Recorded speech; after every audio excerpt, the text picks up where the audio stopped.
My name is John Pepper, and for about 20 years, I've been eating and I've been obsessed with burritos. And a long time ago, I said, before I die, I would love to eat a burrito in space. In all seriousness, things were pretty rough for me in the mid-90s, and I decided I better start a burrito company, therapy of sorts. And that company's name is Boloco. Little did I know at the time that my side project, it was an MBA entrepreneurship class in which I started Boloco. Little did I know that 17 years later it would still be running strong and going forward. And even less did I know that how much something as simple and as ordinary as a burrito could teach someone like me and so many others. Well, let me tell you a story and what brings me here today. And it's not to tell you all how to make a good burrito. I'll let you just continue eating those. It was in our first year of business, and it was the winter of 1997. And I was there late, and I was closing our first restaurant over at the Berklee College of Music. And I was mopping. Now, I was also feeling very sorry for myself because, you see, I had just missed the last Delta shuttle from Boston to New York, where I was supposed to meet a bunch of my friends. And this is back in 97, and parties were a big deal. And I remembered feeling, how is it possible that I am sitting here? How has my life come to a point where I am mopping a floor at midnight in a restaurant? How many of you have done that lately? How many? So you know that mopping is not easy, first of all. It's not fun, right? And it's boring as hell. Now, if I could just get my image up there, you might actually get a sense. Is it coming? There we go. That was me, by the way, as I thought about starting obsessing about burritos. And this is the mopping scene. And mopping is so difficult because you have to take this bucket, and it's usually got a filthy mop. It starts white, the mop does, but it's pretty black pretty quickly. You take it, you lug the whole thing full of water and soap, and you move it over to where you're going to mop. And every time I mop, it turns out that wherever I mop, it looks a little dirtier after I'm done than it did when I started, right? The other thing is those mop strings, they actually come off. So you're kind of getting those things off the ground. And then as you're going back to the mop bucket, you realize this water's dirty. I'm cleaning this floor with dirty water. And this is kind of how I felt. This is all I felt like doing after I was done. Now I got to tell you, 3 questions came to mind after that, and these are the important questions. And these questions drove the rest of my career at Boloco, right? And the first question is, who in their right mind would do this kind of work? Who would choose to do it? The second question is, who would accept such low pay to do it, right? And the third one is, where did people think that jobs like this would actually lead? So time passed, and we actually grew a little bit, and we got to about 6 restaurants by 2001, about 150 employees. And I was mostly focused on things like survival, staying in business. Things were very tough in the beginning for the first few years. We struggled badly. And there were times when I just sort of lost sight as to what we were doing. Yes, we were trying to build like a globally inspired burrito, and we wanted to give all of you great guest experiences, but I was trying hard to find purpose. And it was, luckily, I had more, and as time passed, I had more and more of those, what I'll call this shit matters moments, right? And it usually happened when I was at our employee holiday parties that we held, where I got to be face-to-face and eyeball to eyeball with not only dozens of our team members, but also their families and even some of their children. And I realized these guys need this thing to work. Like, this has to be a game changer. People's lives are at stake, right? This is their livelihood. So I started to change those 3 questions. And instead of thinking to myself, who would choose to work here, I thought, how can we make the work here more meaningful? How can we make this a meaningful step in people's careers? How can we even include the word career in this job? The second change was, instead of saying, how much, why would people accept so little money? What about if we just said, what would happen to our business and to our people if we paid people more? What even if we paid a lot more? What would happen then? And then third, we must, instead of thinking about where it would lead and kind of questioning that, what if we just made it a directive that a job here was going to be good preparation for something, for a better life and a better future? So, by the way, those are little reminders so I know what's next. Just, it's my little code. I think I broke all the rules, but I'm sorry, guys. Very early on, very early on, we put in place some things that were pretty basic, right? Things that you and I would take for granted. And I was really inspired by Starbucks at the time because they were doing really cool things with people. Things like health insurance and 401ks and vacations and sick days and personal days and things like that. And we did more as time passed, and that was good, but we did more. We started teaching people English who didn't speak English as a second language. We did development retreats where we took people out of the restaurants and we started teaching them things like time management, or we did an Outward Bound, or we would do 7 Habits, if you are familiar with that, or conflict resolution. My gosh, there's a lot of conflict in restaurants. It's amazing. And that was all fine, and that was good, but there was still something missing. I mean, we were really trying hard to educate our people, hoping that that would translate into better lives for them, but also better performance for us. We really believed that. But there was still something missing. And I got to tell you, it took me a while to figure out what I know all of you know is so obvious, but it's honestly, we weren't paying our people enough.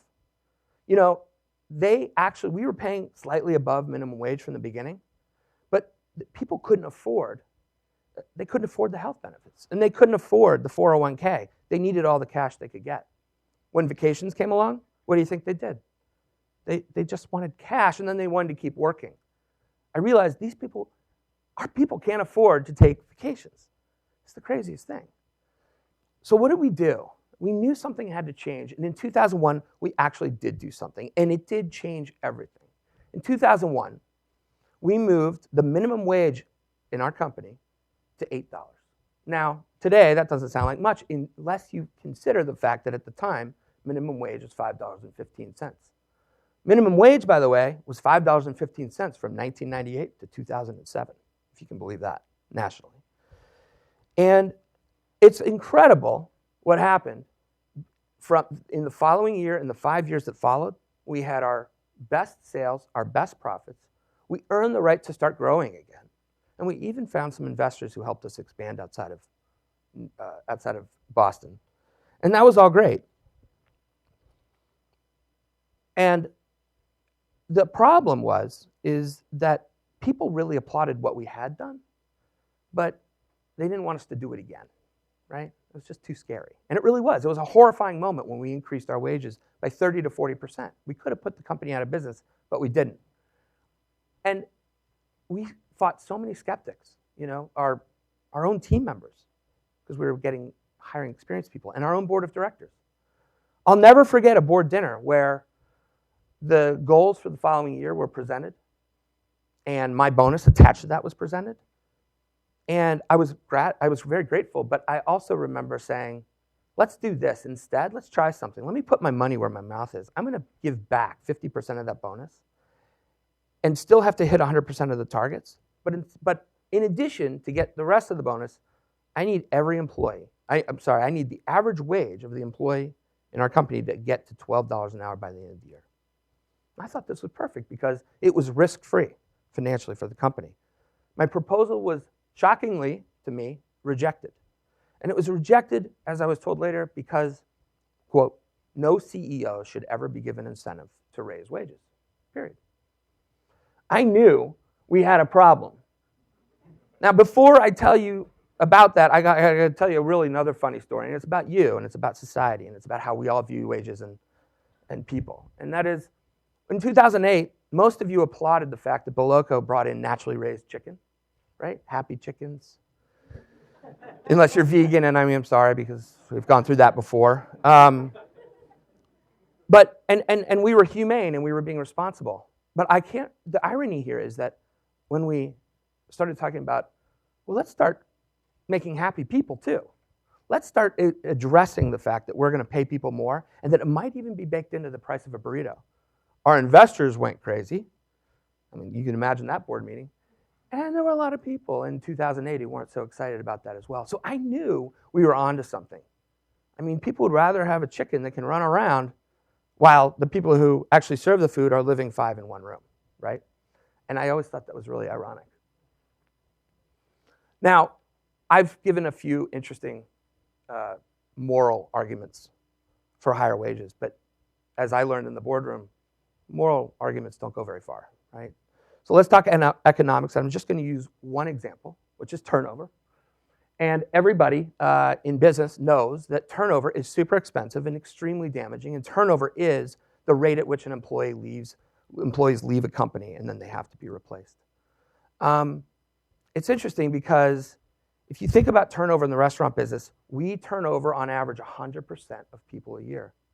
In our business, that means if we have 400 people in our business, which we do, then on average, if we were average, and we're not, we would be having to hire 400 people each year, and the cost of doing so would be about half of that person's annual wage, $10 an hour, full-time, $20,000 a year. It's about $10,000 a year. For us, if we were running that rate, it's about $4 million a year, which means that we could double the profits that those restaurants generate, before overhead, of course, but that we could double that just by reducing overhead to zero, which is next to impossible. But still, it gives you an idea of the economics. And I always thought that argument would win the day. It doesn't. If you think about the other effect of paying low wages, and you think about the risk you run of running high turnover, it's not just a risk, you're guaranteeing it. And here's why. Your person the bargain guy that you're getting for $10 an hour is always looking for another job. Always. And with one foot halfway out the door, I tell you that $10 an hour is kind of like paying $20 an hour, because they are half as engaged, they're half as committed, and they're doing less than half of the work probably. And they're waiting to leave you because you are underpaying them. So for me, that has always been the economic reason that just made too much sense not to ignore. Now there's so many other reasons as well.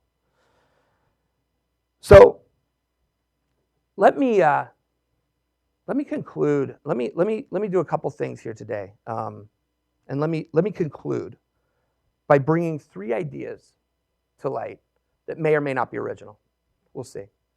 The first one is just a mindset, and I do this knowing that there are holes here, but that I want to give you guys an alternative to think about in terms of practices and policies. The first one is a mindset, and it's businesses must achieve livable wages as a requirement of being in business in the first place.